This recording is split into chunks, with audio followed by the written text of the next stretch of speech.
know that virtual coaching has become more competitive than ever. NASM's got you covered with our virtual coaching course.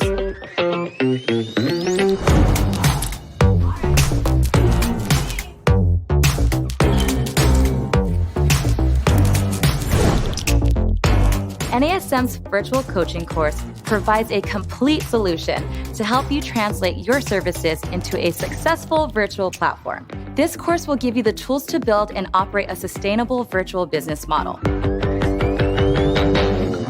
The formats may be different, but you're still delivering fitness training and effective behavioral coaching. That doesn't change even if you can't be in the same physical space as your clients.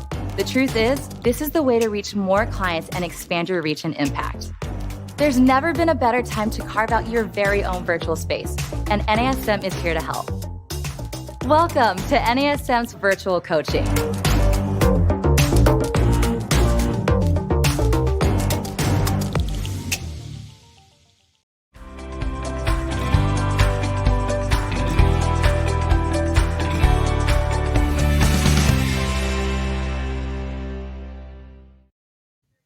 Hello, everybody, and welcome to this edition of the Master Instructor Roundtable. I'm Marty Miller here with my great friend, Miss Wendy Batts. But Wendy, this week, I'm not going to forget about our amazing producer, Greg.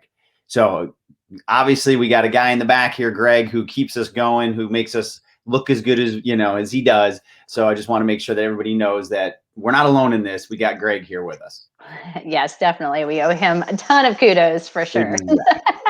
And I'm going to get better every week. I'm going to make sure I mention Greg, because without him, we're not here. So awesome, Wendy. How you doing today? I'm fantastic. How are you? Excellent. Well, I'm excited. It's part 3 of the burpees. So I remember when we started talking about this, we're like, is this a 1? Is this 4? Is it 6? And I think we landed right on 3. And I think we're getting, everyone's excited, getting great feedback. So here we are, part 3, if you can believe it already. And now we're going to get more into the program design element of burpees. Yes. I mean, I think, when you look at the series, and we're going to reiterate this from the start, it's super important that you go back and watch part 1 and then part 2, and then hopefully join us again for this entire hour or so, because the program design is kind of putting it all together. So we talked about how to evaluate, the anatomy that's involved in a burpee, people's mindset that it's like this negative exercise, which is actually really a great exercise when performed correctly. How to identify when somebody should or shouldn't do it. And then I think now we can really look at burpees throughout the entire OPT model and kind of give hopefully some good feedback and ideas of how do you program a burpee the right way, utilizing it in all 5 steps of the model. And you can use the process that we did to break down the burpee for like fill in the blank. We're going to talk about other exercises down the line. We're already looking at our next series. We're going to have some other cool topics in between, but we're going to go through the same process, whether you give us a burpee or other exercises. We're going to go through the anatomy. We're going to go through what happens with the kinetic chain checkpoints. We're going to go through the compensations, and then we're going to reverse engineer the exercise so we can start building towards that. And then we're going to blend it right back in with the phases of training. So don't think that this is the only strategy that we do this with. This is how we do all of our strategies. And I think that's what kind of separates us from other trainers and other organizations, is because it is a very strategic process in building someone up to certain exercises. And to your point, Marty, you can use the same process, and hopefully you are using the same process when designing programs that are going to be very individualized for your clients. And we can't stress that enough, because I know you've heard us say multiple times, assessments, but without an assessment, you really don't have a blueprint. So when you're talking about program design, which is what we're talking about today, people are saying, well, burpees are bad because it's hard on your joints and hard on your ligaments and hard on your muscles. And yes, if it's not right for your client, then you should not have the client do it at that point. But you can work yourself up to a burpee. And hopefully after watching all 3 series, you guys will feel more comfortable with utilizing the burpee, which again is a multi-joint, very dynamic type exercise, but just programming it the right way, makes all the difference in the world. Yeah. And just to reiterate for any of them that's jumping into this third part, we did address all of those, big myths with burpees. So if you're joining us here, we've kind of checked all those boxes and broken it down to where people can progress towards burpees and they've earned the right to get there. So that's where Wendy made a great point of making sure you go back, because, if you're looking at this one and you're, thinking, wait a minute, I thought burpees were really challenging and difficult. We've already kind of cleared that to get to this. Yes. And, people ask all the time, and this is something that we've said in all 3 of our webinars, what kind of exercise is a burpee? And the answer to that is, well, what kind of exercise do you want it to be? I mean, you can use it as conditioning. And then if you just totally break down the burpee and you think of all the different exercises that make up a burpee, and we're going to show you that again in a program, then you can look at it. Everything that you're doing, like whether it's a push-up or whether you're doing an overhead press, those are components of a burpee. And so if somebody can do those without compensation, without sacrificing their form, then why wouldn't you have someone do it if it fits within their program and you know that they're going to be able to successfully do it? Yep, absolutely. Just the key thing is it doesn't make sense, right? And that again goes for every single choice that you make throughout every program, every client is, are you putting them in a opportunity to succeed at the right time with the right type of exercises? Yes, and that kind of brings us into the SAID principle. Remember, when you think about the SAID principle, you kind of want to think of it as a very broad way of saying you get what you train for. And so, if you're trying to work yourself up to a burpee, you want to think about the different types of things to consider, which number one would be mechanical. So when you're thinking about mechanical and you're thinking about the mechanical principle within the SAID principle, you're thinking about the forces to the body. Think about gravity. The gravity is going to be your primary source and the primary force that you're dealing with. And there's different forces that are being placed on the body when you're doing this. And so there's stress on the body when you're doing push-up. There's stress on the body when you're doing squats. And even though a burpee is mainly body weight, you got to think about this, that as you add the jump, you're going to increase force. And so you've got to think about all the mechanical stress that's going on throughout your entire body. So what's happening at the elbow, what's happening throughout the entire range of motion, what's happening at all the joints and all the muscles, and making sure that it's done correctly. Because remember, when you program your mind, if you have good information in, you're going to get good information out.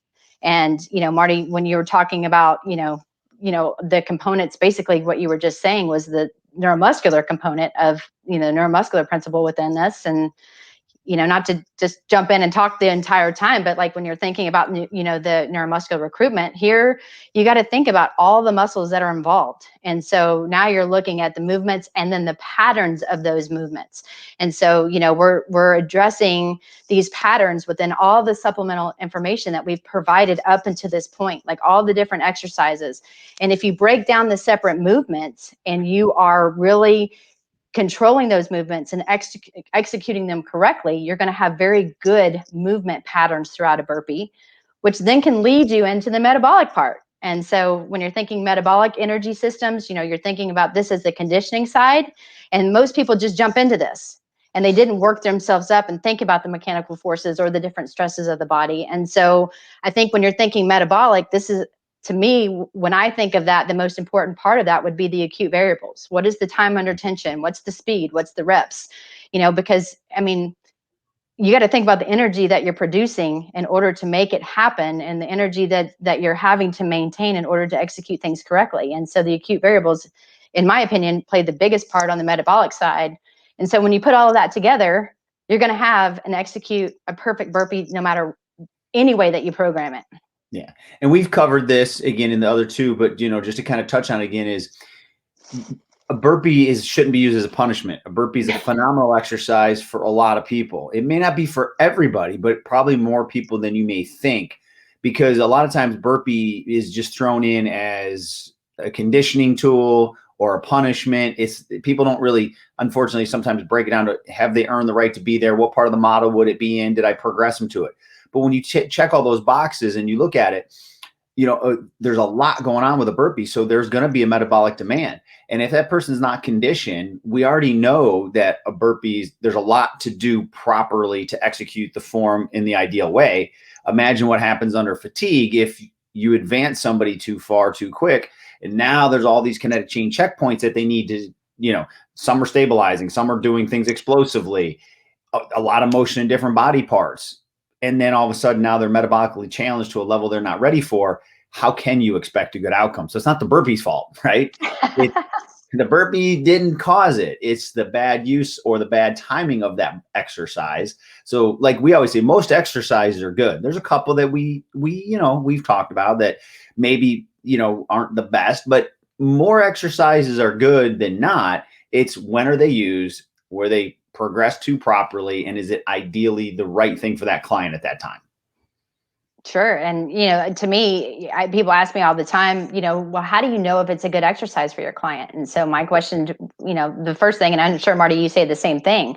Well, why would you think it's not a good exercise? And if they say, well, the person complains about this, or, it's hard here, or, burpees are going to be hard. And so it's a hard exercise because, again, it's multi-joint, you're using multi-joints, a lot of muscles are involved. So if an exercise is hard, it doesn't mean it's bad. Like, why is it okay to do a leg press where you're feeling like your legs and your quads are going to blow up because you've got that burning sensation and you're like, yeah, that's good. But you do a burpee and you feel the same thing in your legs and you're like, oh my gosh, it's bad. I think it's if you're programming things correctly and you know that it's not going to be a risk factor for your client, then it should be executed if you want to include it into your program. So we're not saying you have to, but because it has had such a bad rap and people talk so negatively about the burpee, we're hoping now that you guys can look at it in a different light, just to say, hey, if you want to do it, just work your way up to it and look at all the benefits it can provide for somebody at long term. Yeah. And when as I say every week, there's always things that you trigger that make you think about what we've done. You've talked about metabolic circuits and leg circuits. You never use them as punishments. You use them appropriately when it's time to condition somebody, and you have a lot of versions of those circuits. I think we talked about it, but the burpee gets a bad reputation because it is truly sometimes used as a punishment. It is even talked about that way. We don't need to cover all that here because we did a lot of that in part 2 for sure. So just, again, get your mind right about what you're trying to execute, and then we go right back to the science and make it fun. Absolutely. Always have fun. If you're not having fun, it's not fun for the client. It's not fun for you. And it is a disaster of an hour. So, I mean, that's one thing about, a trainer's life. You have to enjoy what you're doing, and your clients have to enjoy what they're doing, or they're not going to come back. However, there needs to be a purpose and a rationale behind why you're having someone do what they're doing.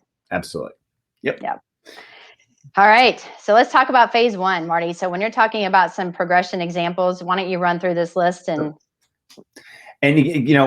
you could copy and paste this for every exercise. It's not just for the burpee, right? We're highlighting it, for lower body. Yes, there's a lot of things, upper body. Some exercises you'll get most of these bullet points, but this is just clearly a regression to progression, matrix, I guess you could call it, or flow. So when we're looking at stabilization endurance, we're looking at, can the body control the joint motions and keep themselves in the right ideal posture, the kinetic chain checkpoints, as you start to move the limbs or move around, but you're working on that endurance component where those little muscles have to keep everything in the ideal positioning while you perform exercises. So that's the goal of stabilization endurance. So when you look at the bullet points here, these aren't in any particular order, like do this one first, then that one, but obviously body alignment. So obviously we're always going to go back to the kinetic chain checkpoints. Then it depends on the exercise, foot and hand position. Obviously, planes of motion, we generally start with the saddle plane motion because we're comfortable there. So it's easier to learn that. And then we'll maybe move to the frontal plane, then a transverse plane. So again, you don't always have to jump right to a transverse plane. So we talk about that. Points of contact is it 2 feet, 2 hands? Again, depends on the exercise. That will give you your base of support and create stability or lack of stability if you're taking away some of those points of contact. Modalities, I call these like the fitness toys and tools, whether you're using stability balls, RX pads, any of those type of other parts that you see in every single day, sandbags, suspension training, kettlebells. These are all things throughout fitness that we would put under modalities. And then the speed of movement. Clearly with stabilization endurance, we're looking for slow and controlled. As we go through the model, obviously the tempos pick up. So I know, Wendy, you may have a couple other key takeaways from this slide.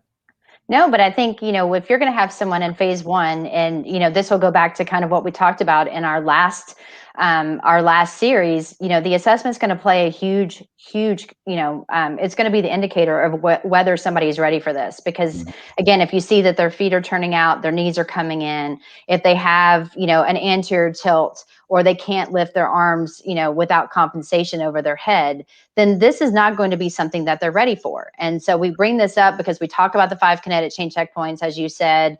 But, people think in order for it to be a very difficult a workout for a client, they need to do something like a burpee, or they need to have that torture, exercise placed within their program. And I'm hoping that we're emphasizing that if you really focus on the muscles that are underactive based on their assessment, it's individualized, but you're also making it super hard because you're finally getting muscles to wake back up and reactivate the way that they are intended to work.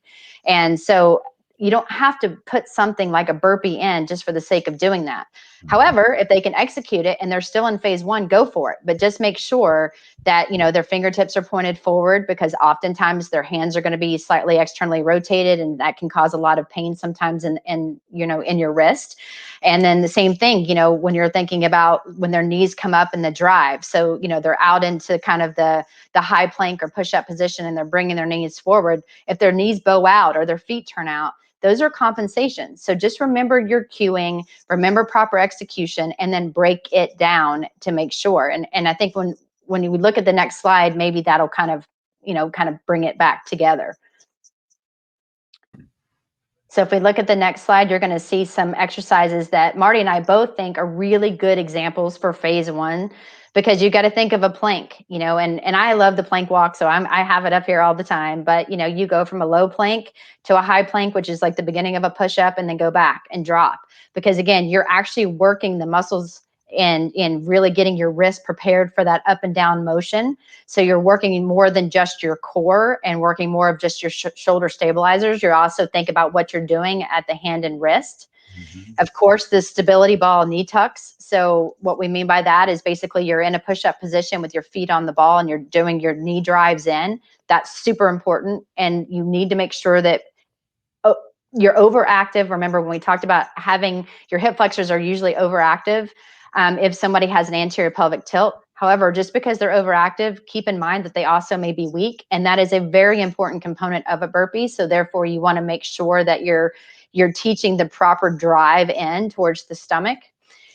Bridge variations until we're green in the face. Work your glutes. Get them to activate. You need them in your squat. You need them to do the proper jump pattern. So any type of bridge variation that the client can do without compensation. Of course, core musculature, huge. So anti-rotation, or what people have termed the Palloff press. Those are some of our favorites. And then we threw in chin retraction here. I usually use it with tubing, and it's more of an activation exercise than basically working some of the core. But you have to think about the neck. Remember, cervical spine is still part of the core. So making sure that you've got good alignment, and you can put like a piece of tubing behind your neck and then just go into retraction. So therefore, you're actually having a little bit of resistance. Those are just some easy core exercises before we even get into, plyo and resistance. Yep. And I think people, I don't want to say forget, but hopefully they can squeeze some of this in here. Like with the chin retraction, when I'm doing the bridging on the floor, again, why not have my client make sure that they're pushing in, and again, get that, as I always term, the accidental exercise. Even when you're doing the Palloff press, make sure that chin's in the right position. So you can start to combine these exercises. You'll have other variations. Maybe instead of the stability ball, knee tuck, you might do it on a suspension training. It's just the key thing is that you've broken down those components of the exercise. You've identified how you can segment those before you integrate them. Eventually you will integrate all of those together with the plank, with the push-up, with the knee tuck, with the squat jump, and all that. It's just breaking it down piece by piece, start to move them together, and then you've got your burpee. Yeah. And then remember in phase one, when we're thinking about plyos, or reactive, depending on, how you want to term it, the most important part is the landing. And remember, it's a progression as well. And so you don't have to leave the ground if somebody has, a bad knee valgus or their feet are externally rotated and you're still working on that. So thinking about proper progressions and regressions for every exercise, as well as the multi-planar squats, getting different, different muscles firing and different movement patterns.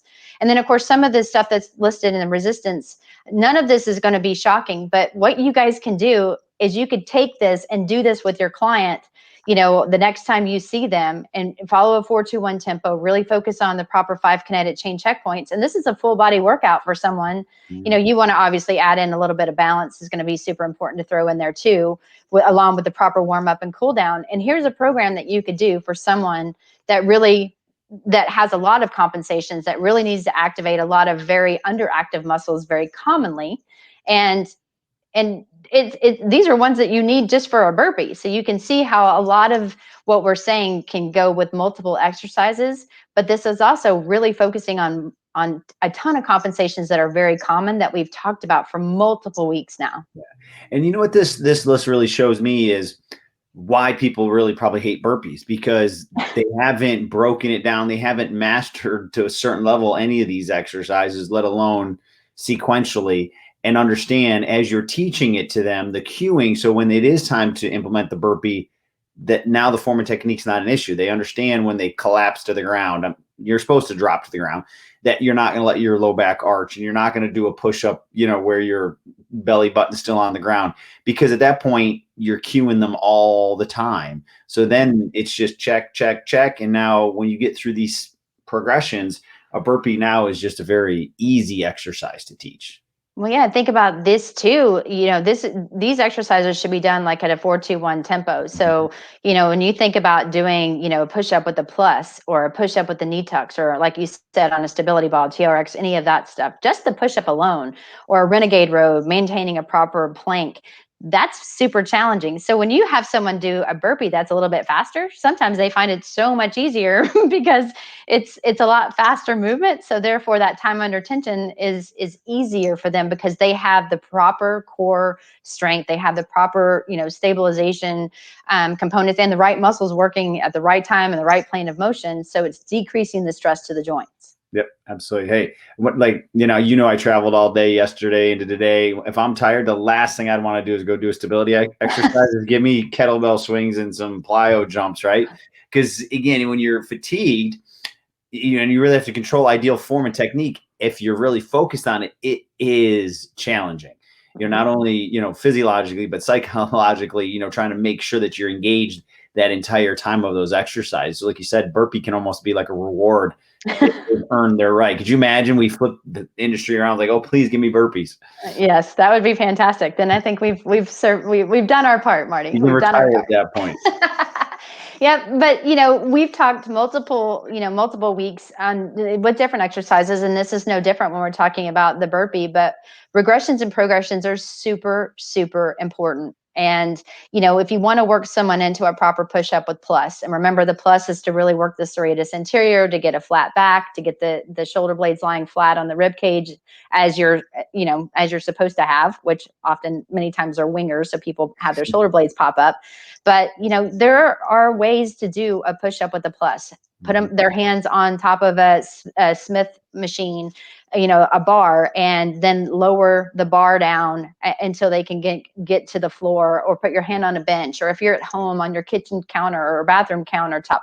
And the same thing goes with the burpee. And so when we talk about, speed of movement, I know Marty mentioned this on another slide before, slow things down and think about when you're doing a burpee and you want to work yourself up, you can be in a high plank and then just bring one knee up at a time, stand up, get on your tiptoes, put your hands over your head and drop back down. That's a burpee done in a very slow and controlled movement. Mm-hmm. So you're teaching the proper movement patterns with the combination of all those exercises combined. So you don't have to think the first time someone executes a burpee that it has to be the typical full explosive burpee, because there are so many progressions and regressions to consider. But think about the proper, out of all the exercises we just showed you in the phase one workout that was on the slide before, when you're thinking about those exercises, how can you make them easier? How can you make them harder? And then just every time improve the patterns until they can get to the component where they are full blown gravity is, they're on the bottom of the ground. They're able to execute each component correctly, because at that point, then you can put them in a weight vest. You can, do different things and make it harder. So don't always think, we talk so much about regressions, definitely load them, do use different tools and stuff that you need to make them harder when they're ready.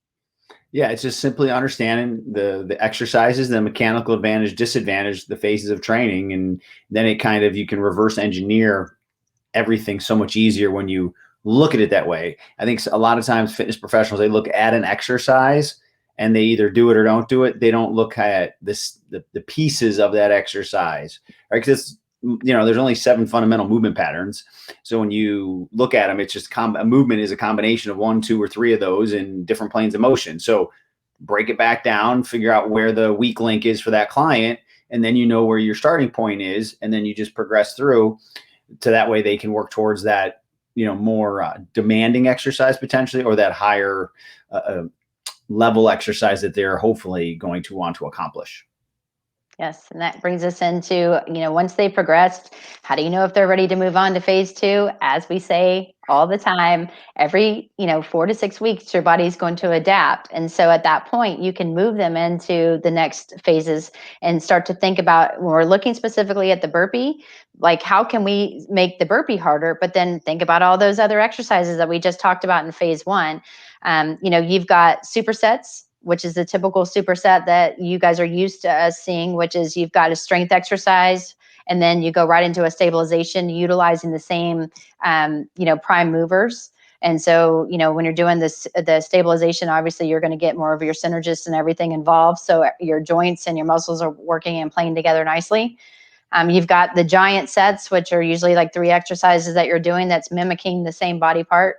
So for example, a fly on the cables, a push-up, and a chest press, so that would be an example of the giant set. And then of course, pyramids and reverse pyramids. One of Marty's favorites, density, and then AMRAD. AMRAD, as many reps as possible. The key thing there though is, when you look at, I still try to blend in the phase of training, right? It's not like if I'm doing stabilization, I'm not having them do power, right? I would use that appropriately during the phase of training. So there's a lot of different ways you can do it based on the exercise. So, I do like it for power for sure, kind of like a burnout, you can kind of call it. But, the key thing is it's always still going to be back to the form and technique, right? When we're getting people into these more challenging, when I say challenging, a lot of it is higher speed and more metabolic, where it's easy for them to forget their kinetic chain checkpoints. Hopefully that's why they went through 4 to 6 weeks. So that way it's just ingrained. But, that's, again, have fun, advance them, but always only advance them to the point that they can control for each phase of training, no matter what methodology you're using. Yes. And then, of course, my favorite, the metabolic finishers. And right. I start utilizing the burpees in phases 2 through 4 because it's more repetitive motions. I mean, obviously, we're working on that when you're getting into the plyo component, so you can incorporate those as long as they're ready. However, hopefully by these phases, we've cleaned up a lot of the compensations, and so they can do this. And then think about, when we talk about phases 2 through 4, we're bringing in more strength. So it's okay now to do banded push-ups, or use weighted squats or weighted vests, if you want to do just a burpee with that alone, or some of these exercises. So that's always the picture of the cookbook. You have all the ingredients now. It's just now, what do you want to do with them? And I think that's important because there are so many different considerations and so many different ways that you can execute just the burpee or any of those exercises. Yep. Yeah, a lot of ways to be creative. It's just we're giving you the guidelines, and just understand, what you're trying to make, hence the cookbook, and make sure you got, the right recipe.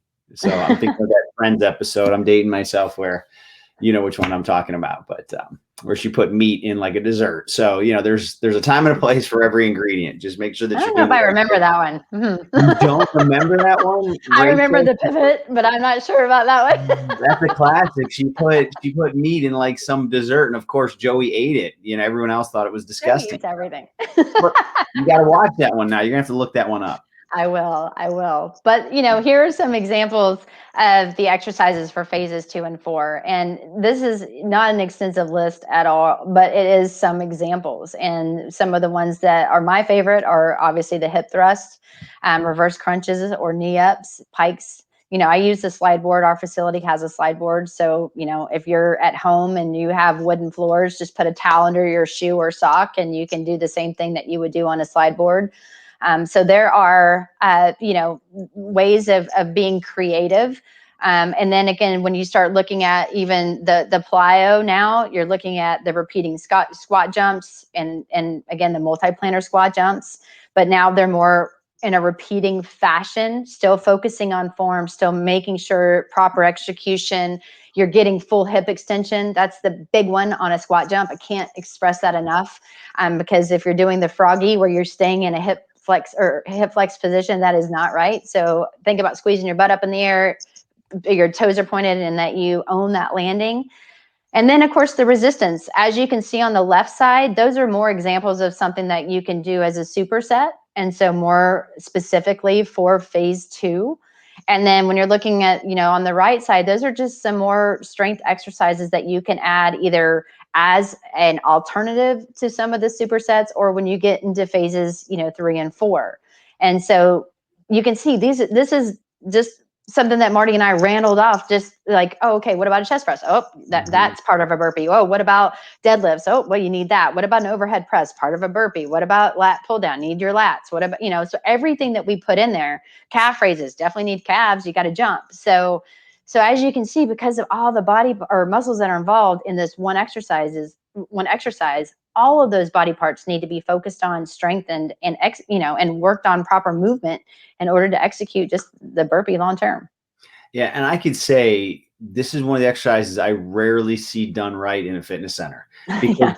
And the only reason I say that is because people just go right to it. They wouldn't know what we know, and I understand that, but they can't break it down and work towards progressions with it. Or when they're even doing some of these exercises, their form and technique's not re-emphasizing what they would need to do. So I see a lot of people doing a lot of burpees, but you just know at some point there's going to be additional wear and tear and strain just due to the fact that they're not efficient in that movement. Mm-hmm. And you know what the funny thing is? I think every one of them hates the burpee, the way they look when they get up. But well, what's crazy is I have some of my athletes, we've worked on some of these, and that's why when I look at these exercises, it kind of makes me chuckle, because when you've got to think of different sports, and different sports, there have to change, obviously, positions. And so being able to be on the ground and stand up and jump and move into all different planes.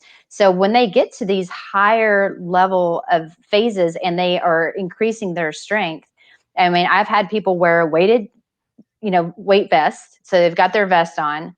They go into the burpee with the push-up. So as they kind of do the ply-up, they go from a plyo into the squat jump. So they get into that position. When they jump up, they grab the bar, they do a pull-up, they land it and go right back down into their plyo push-up. And so there are a lot of strength components that make it very difficult. And we do it in a repetitive movement. But again, you're only as limited as you are creative, but it has to make sense. And so for positional players in different sports, that makes sense for some people. It would not make sense specifically for someone maybe that played golf. Like, why would I do that for my golfer when, I need to work on flexibility, rotation, core strength, those type of things. And so it has to make sense, but you can have fun with it. And of course, people see these executed correctly, and they're like, wow, that was amazing. And then he's like, yeah, I owned it, but it took us a while to get there. It wasn't something on day one. We're like, hey, let's weight you and then see what you have. Just because you have an amazing vertical doesn't mean anything. Because if you don't land it correctly, is it really a good exercise? And it's not. And so when you look at this, again, you always make me go off into a tangent, but when you look at the players that a lot of people might train, high school through whatever, or even youth, think of how much does the football equipment weigh for these athletes? Mm-hmm. And they are running and jumping and landing, with load on. So why would you want to not do that in a controlled manner? But then also think about our fire rescue and police, mm-hmm. right? Our amazing policemen and women, they're running in, boots and all that gear and doing all kinds of chaotic things at some point in their career and fire rescue. So, you have to break that down to like, this could be a very important exercise, especially working towards a more perfect burpee under load for certain careers as well. So, I think that's why we wanted to make sure we talked about burpees, because they definitely have a place. Very good points. I try once a roundtable. If I get one, you get one. And then of course it brings us to phase 5. And so, I don't think any of these are going to be like earth shattering, but with core, you've got your crunches with med ball throws, your med ball squat to overhead throws, your soccer throws, all components of a burpee, as well as now we're doing explosive squat jumps and tuck jumps.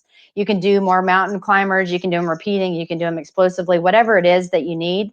And then here are just kind of, instead of putting, here are your strength and here's your power, here are just some examples under the resistance part that you could use paired with the strength exercises we talked about before as some ideas on a phase 5, like the power component. So no, we didn't forget to put in the strength. We just wanted you guys to be creative. And here are some of, because we didn't want to like just boggle you down with every exercise we could think of. But, you take anything that's strength, do 1 to 5 repetitions, and then go into any of these exercises. And it's going to be a very challenging phase 5 exercise program. So again, if someone is in phase 5 and you want to put them through a challenging exercise workout, there's no compensation and they can do this. Stick a strength in there. This could be a very hard vertical load workout.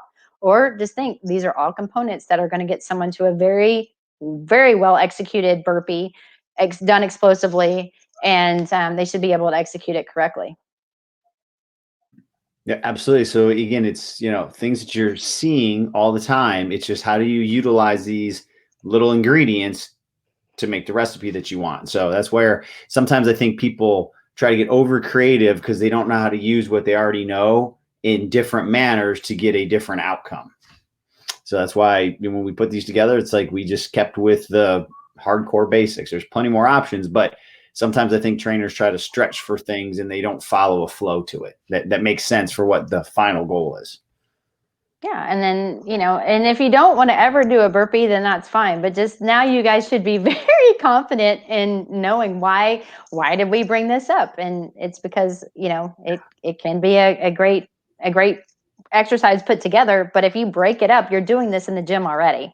Exactly. And so I think it was just like, oh, here's your aha moment. Like, did you know that when you do this, this, this, and this, that's actually a burpee. Now put it together. Yep. So the only thing, Wendy, with this, his feet are a little turned out, I noticed. Well, he's got good extension though, the hips though. So I'm a little worried about his eyes going in different directions too. He needs to work on some recovery, I think, but he's been coaching too long. Yes, definitely. And he's got, instead of his chin being very forward, we've got way more cervical extension going on. Exactly. So it's interesting. But, important trainer tips. And Marty and I will say this probably every webinar. We will say this until the cows come home, but never, ever sacrifice your form for a number. Don't use it as a punishment. Don't have a negative spin on the burpee, because if you're giving that a negative spin, then you need to give the same thing for a squat, same thing for a push-up, same thing for an overhead press, same thing for planks, because they're all components of it. So, make burpees fun. But if you see someone executing any exercise, no matter what it is, and their form cannot maintain proper 5 kinetic chain checkpoints, then you need to go into a regressed version of whatever it is that you're doing, and make sure. I will say this too: program your brain. Good information in, good information out. I will say that all the time as well, because it is very important. Absolutely. I mean, it's going to come down to the same things we talk about every week. No shocker. It's just how do you use it to justify what you're trying to do in the gym. So, I think those are the 4 key points that we could talk about almost for every single topic that we have. But Wendy, I think it's important to know that Greg clearly understood my friend's reference. He had it in the chat. So you have to go watch, Google that tonight. I will. But I mean, as you mentioned, Marty, too, with all the, these 4 points, spend some time listening, especially to our last series, because know your coaching cues. I think that is going to be very important, especially when you get to the program design piece. You have to make sure you're very clear and that your client understands what you mean when you say blank. Whatever that blank is, make sure in day 1 that you say, hey, when I say this is what I mean. So there's always very open communication that will help with your business, that will help with your rapport, that's going to help the client reach their goal, that's going to decrease injury and pain. And it's also going to make you more successful as a trainer, because people don't have to say, I don't know what you mean, and then get frustrated. And then, of course, vertical versus horizontal loading. This is just a recap. When we say vertical, we just mean you're going from one exercise to another, to another, to another. And you can include rest if needed, but you're just going down the template. Horizontal is when you do, let's say, a chest press, you take a break, a chest press, you take a break, and you do that for the amount of sets and reps. And then pause and rest when needed. That's super important. We always think that we have to, quote, crush our clients. And you've got to get out of that mindset, because you want to focus on proper movement mechanics in order to be successful and help a client truly move, feel, and perform better. Absolutely. The hard concept, I think, for people to understand, and sometimes it's the trainer, sometimes it's even the client, is if you're progressing properly, if you're going through the model properly and making the right progressions, and when you need to, maybe little regressions, and you're doing your proper warm up and then the proper cool down and recovery, you should never really be sore. You shouldn't be like, where you can't walk in the next day. It doesn't mean you're not fatigued, but, I always say you walk out fatigued, come back refreshed. So I think that kind of blows people's minds that is the most efficient way to work out, is to hit fatigue appropriately. But when you come back, you're still ready to go the next day. And this is where, when you have a system, follow these flows that we gave you, push people through at the right time. None of these exercises have to be that are looked upon as, oh, I have that to do today, it's going to be horrible. No, if that is happening, that person's not ready, whether it's the trainer just misunderstood or doesn't have a concept to follow, or the client, obviously they're responsible for some things on their own with the recovery and the rest and the hydration and nutrition. But, that's where we really wanted to go after an exercise like a burpee that I think is just, everyone thinks it's just, there's no way to make it easier. And it's not supposed to be easy, but you could be efficient in the exercise. Mm-hmm. Yeah, and you are adding, like we said in the very beginning about the SAID principle, you are adding mechanical stress, neuromuscular stress, conditioning, or metabolic stress in the conditioning component. So it is going to be challenging. And so in phase one, people often are more sore because you're activating underactive muscles. But to Marty's point, if somebody can't walk for 2 or 3 days and they don't want to come back to the gym, is it even worth it? And the answer is no. Because you want them to be successful. You want them to know they worked out. Very important to know that they worked out, because they may feel it, but you don't want to make them so miserable they don't want to ever come back, because that says a lot about your exercise selection too. Exactly. Like, you're not going to have that type of soreness from glute bridges, I hope, unless they're loaded or, but yeah, get the point. So, and our key takeaways, I think, we will always ask you, what is the purpose of an exercise? Have a rationale.